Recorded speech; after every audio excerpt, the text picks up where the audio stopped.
नमस्कार विद्यार्थी मित्रांनो, स्वागत आहे तुमचं आपलं चॅनल एमपीएससी विषयावरती। तर आपण आधुनिक महाराष्ट्राच्या इतिहासाचे प्रश्न उत्तर या ठिकाणी घेत होतो आणि त्याचं आजचं आपलं लास्ट लेक्चर आहे। मित्रांनो, हे पीडीएफ याच्यामध्ये फक्त 400च प्रश्न दिलेले आहेत। ओके, तर हे 400च प्रश्न आपण या ठिकाणी एकदम डिटेलमध्ये आपण 8 लेक्चर मी सांगितलं होतं 8 लेक्चर घेईल।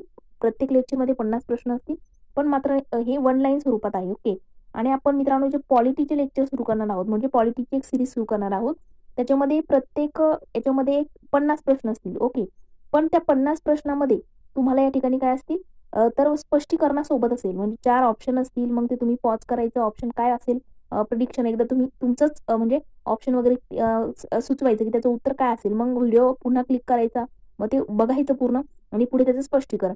या पद्धतीने आपण असे 50 प्रश्न, टोटल 1500 प्रश्न आपण पॉलिटीचे घेणार आहोत। त्यामुळे चॅनल सबस्क्राईब करा जर पहिल्यांदाच क्लिक केलं असेल तर। आणि आपली करंटची जी सिरीज सुरू आहे मित्रांनो, त्यामध्ये प्रमुख नेमणुका आपण आज घेतलेल्या आहेत। डेली आपलं सकाळ संध्याकाळ आता लेक्चर लवकरात लवकर ग्रुप बी पर्यंत, म्हणजे आपण ग्रुप सी आणि नोव्हेंबर 2025 ची जी काही एक्झाम आहे ग्रुप बी ग्रुप सी, याला टार्गेट करून आपण सिरीज सुरू केली होती। पण मग आपल्याला 2 फेब्रुवारीला जो पेपर होईल त्याच्यासाठी सुद्धा महत्वाचं म्हणजे फायदा होईल, त्याकरिता आपण लवकर लवकर लेक्चर त्या ठिकाणी घेत आहोत।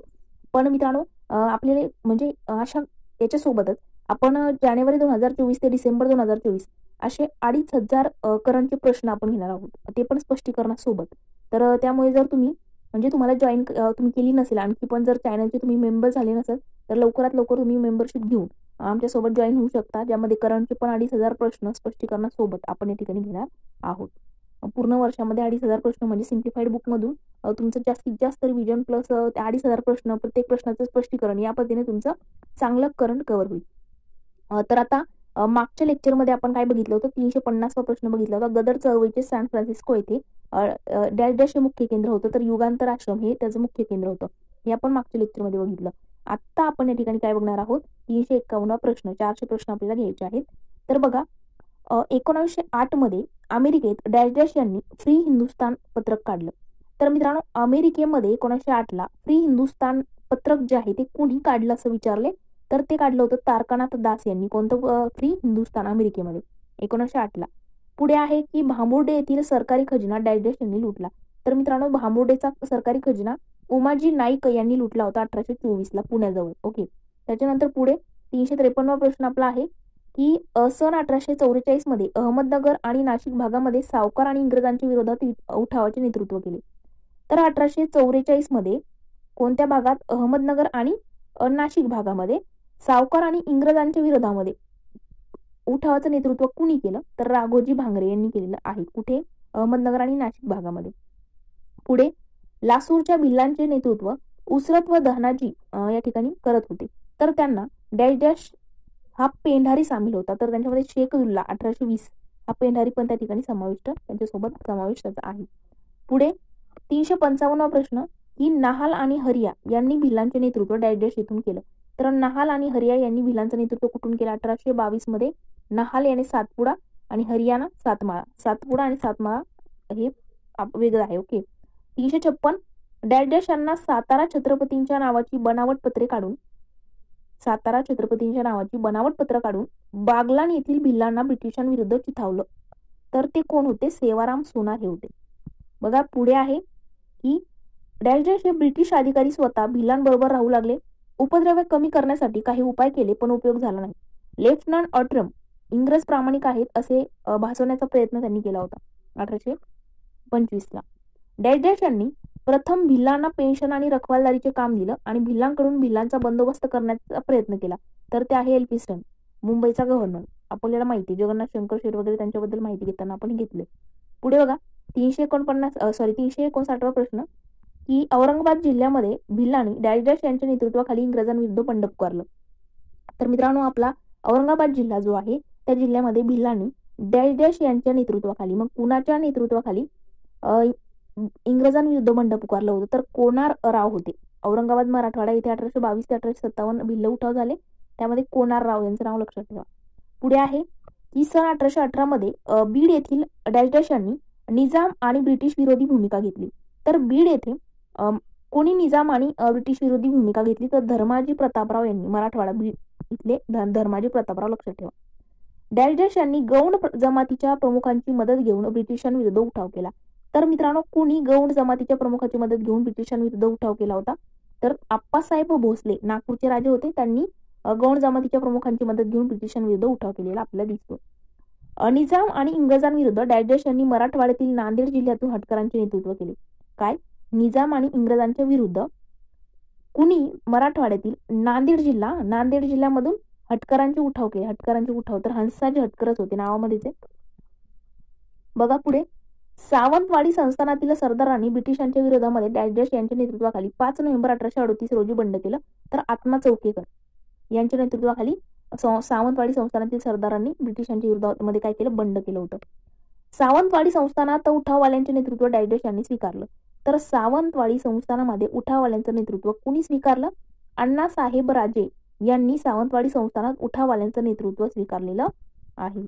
365वा प्रश्न, 1844 मध्ये गडकऱ्यांचा उठाव डॅश डॅश मुळे झाला.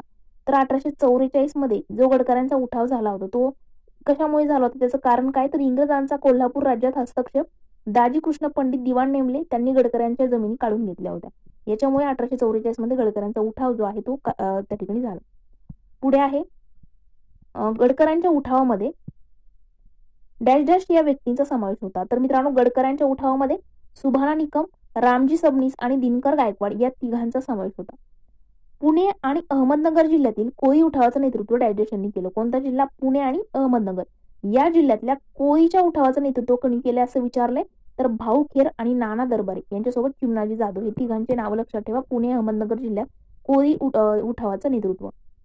पेशवे नानासाहेब यांनी आपल्या काही मागण्यांसाठी आपला वकील डॅश डॅश यास इंग्लंडला पाठवलं होतं. तर नानासाहेब पेशवे यांनी अझीमुल्ला खान याला इंग्लंडला त्या ठिकाणी पाठवलेलं होतं. 1857च्या उठावात डॅश डॅश यांना फासावर जावं लागलं. कुणाला फासावर जावं लागलं मग? तात्या टोपे, त्यांना 18 एप्रिल 1859 फाशी झाली शिवपुरी शिवप्रा या ठिकाणी. पेशवा रावसाहेब यांना 20 ऑगस्ट 1849 फाशी झाली. 1859 तर 1859 पण यांना तात्या टोपेला 18 एप्रिलला झाली आणि पेशवा रावसाहेब यांना 20 ऑगस्टला झाली. छत्रपती प्रताप सिंगांनी आपला वकील म्हणून डॅश डॅश यांना इंग्लंडला पाठवलं. मग छत्रपती प्रताप सिंगांनी कुणाला पाठवलं होतं? रंगो बापूजी गुप्ते यांनी. आणि आपण बघितलं नानासाहेब पेशव्यांनी अजीमुल्ला खान यांना पाठवलं होतं. प्रताप सिंगांनी रंगो बापूजी गुप्तांना इंग्लंडमध्ये पाठवलं होतं. भारतात बघा, ब्रिटिश विरोधी क्रांती करण्याच्या इराद्याने डॅश डॅश यांनी काही परकीय देशांची मदत मिळवण्याचा प्रयत्न केला. तर कुणी ब्रिटिश विरोधी क्रांती करण्याच्या इराद्याने परकीय देशांशी मदत करण्याचा त्या ठिकाणी प्रयत्न केला? रंगो बापूजी गुप्ते यांनीच केलेला आहे, युरो रशिया संदर्भात. त्यानंतर आहे 372वा प्रश्न, डॅश डॅश या वृत्तपत्रांनी दक्षिणेतील सैनिकांना चेतावलं होतं. कोणत्या वृत्तपत्रांनी? वर्तमान दीपिका आणि उत्तसार या 2 वृत्तपत्रांनी दक्षिणेतील सैनिकांना चेतावलं होतं. उत्तरेतील उठावाच्या बातम्या देऊन त्या ठिकाणी वर्तमान दीपिका आणि वृत्तसारने हे केलं होतं. बघा पुढे आहे 373वा प्रश्न की कोल्हापुरातील 27व्या पलटणीने डॅश डॅश यांच्या नेतृत्वाखाली उठाव केला. तर कुणाच्या नेतृत्वाखाली केला? रामजी शिरसाट यांच्या. कोल्हापुरातील 27व्या पलटणीने त्या ठिकाणी रामजी शिरसाट यांच्या नेतृत्वाखाली 31 जुलै 1857 त्यावेळेला उठाव केला. चीमा साहेब यांना ब्रिटिशांनी डॅश डॅश येथे नजरकैदेमध्ये ठेवलं. तर चीमा साहेब यांना नजरकैदेमध्ये ठेवलं कुठं? कराची या ठिकाणी ब्रिटिशांनी. 375वा प्रश्न बघा की चीमा साहेबांना उठावासाठी मदत केल्याने डॅश डॅश यांना जन्मठेपेची शिक्षा झाली. तर मित्रांनो, चीमा साहेब जे आहेत यांना उठावामध्ये मदत केल्यामुळे कुणाला शिक्षा झाली जन्मठेपेची? अण्णा फडणीस आणि तात्या मोहिते या दोघांना. चीमा साहेबांना मदत केल्यामुळे अण्णा फडणीस आणि तात्या मोहिते दोघांना या ठिकाणी शिक्षा झाली होती. 1857च्या उठावाच्या वेळी मुंबईमध्ये डॅश डॅश यांचा सहभाग होता. तर मित्रांनो, गुलबार डुबे, सईद हुसेन आणि प्रायव्हेट मंगल तिघांचाही समावेश होता. आता पुढे बघा 377वा आपला प्रश्न आहे, खानदेशातील भिल्लांचं नेतृत्व डॅश डॅश यांनी केलं. तर मित्रांनो, खानदेशातील भिलांचं नेतृत्व कुणी केले? काजी सिंगने केले. 1857च्या उठावावेळी नागपुरात उठाव करू नये असं यांनी सांगितलं. तर नागपुरामध्ये उठाव करू नये असं राणी बांकाबाई यांनी सांगितलं होतं. ब्रिटिशांशी एकनिष्ठ होते आपल्याला माहिती आहे. बघा, धारवाड जवळील नरगुंदचे संस्थानिक राजे बाबासाहेब भावे यांना ब्रिटिशांविरुद्ध भूमिकेमुळे डॅश डॅश रोजी फाशी दिली. तर धारवाड जवळील बघा नरगुंदचे संस्थानिक जे आहेत राजे बाबासाहेब भावे यांना ब्रिटिशांविरुद्ध भूमिकेमुळे डॅश डॅश रोजी फाशी दिली. 12 जून 1858 बेळगावला. कुठे? 12 जून 1858 बेळगावला बाबासाहेब भावे यांना फाशी देण्यात आली होती. जमखिंडी संस्थानाचे राजे आप्पासाहेब पटवर्धन यांचा एकनिष्ठ सेवक डॅश डॅश यास 1857च्या उठावातील सहभागाबद्दल तोफेच्या तोंडी दिलं. तर मित्रांनो, जमखिंडी संस्थानाचे जे राज्य आहेत आप्पासाहेब पटवर्धन यांच्या छोटू सिंग जो एकनिष्ठ सेवक होता त्याला तोफेच्या तोंडी दिलं होतं. बेळगाव येथील रेजिमेंटला 1857च्या उठावामध्ये सामील करून घेण्यासाठी हे बंगालमधून बेळगावला आले. कोण बंगालमधून बेळगावला आलं? महिपाल सिंग जे आहेत ते बंगालमधून बेळगावला आले होते. 13 ऑगस्ट 1857 रोजी पकडून फाशी दिली. पुढे बघा,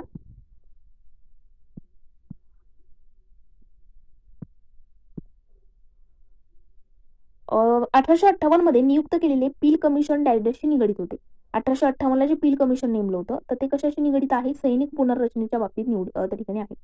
डॅश डॅश यांच्या अध्यक्षतेखाली झालेल्या सभेमध्ये द बॉम्बे असोसिएशन या संघटनेची स्थापना झाली. तर जगन्नाथ शंकर शेट्टी यांच्या अध्यक्षतेखाली बॉम्बे असोसिएशनची स्थापना झाली होती 22 ऑगस्ट 1852. हे आपण सांगितलेलं मागच्या पण लेक्चरमध्ये मी काही सांगितलेलं आहे.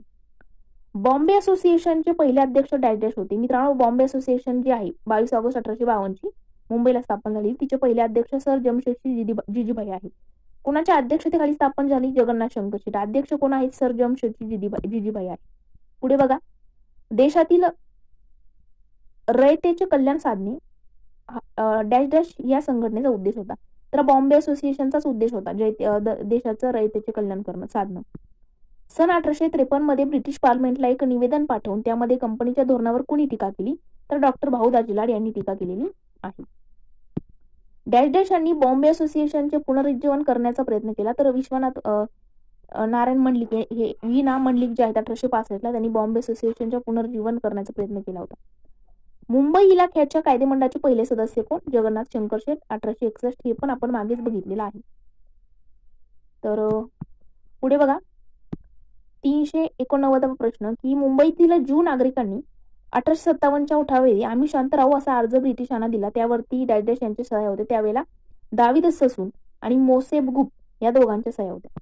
पुढे आहे की मुंबईत उठाव झाल्यास शांततेसाठी सरकारला सहकार्य करण्याचं आश्वासन कुणी दिलं? द बॉम्बे असोसिएशनने दिलं होतं. पुढे आहे, बॉम्बे असोसिएशन डॅश डॅशचे प्रश्न सोडवण्याचा प्रयत्न केला. तर व्यापारी आणि व्यावसायिकांचा प्रश्न सोडवण्याचा प्रयत्न केला होता बॉम्बे असोसिएशननी, जी मुंबईला 22 ऑगस्ट 1852ला स्थापन झाली होती. पुढे बघा,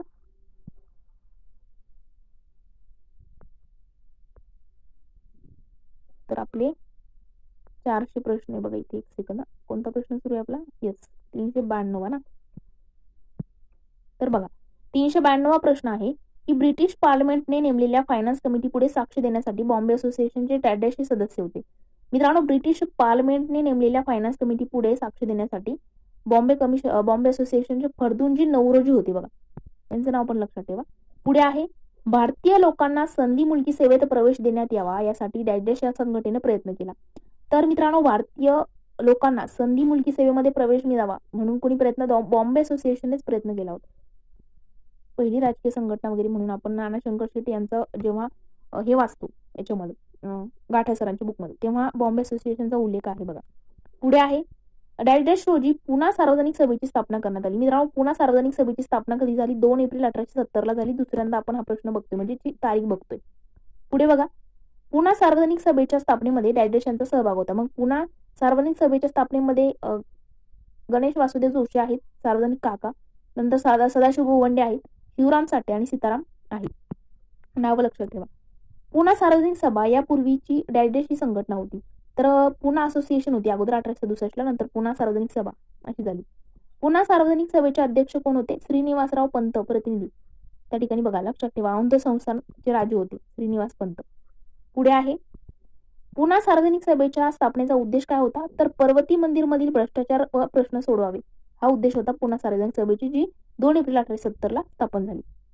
399वा प्रश्न, कायद्याचे मसुदे मराठीमध्ये असावेत आणि मुंबई उच्च न्यायालयात एक मराठी न्यायाधीश नेमावा अशी मागणी डॅश डॅश यांनी केली. तर पुणे सार्वजनिक सभेने केली होती. काय मागणी केली होती?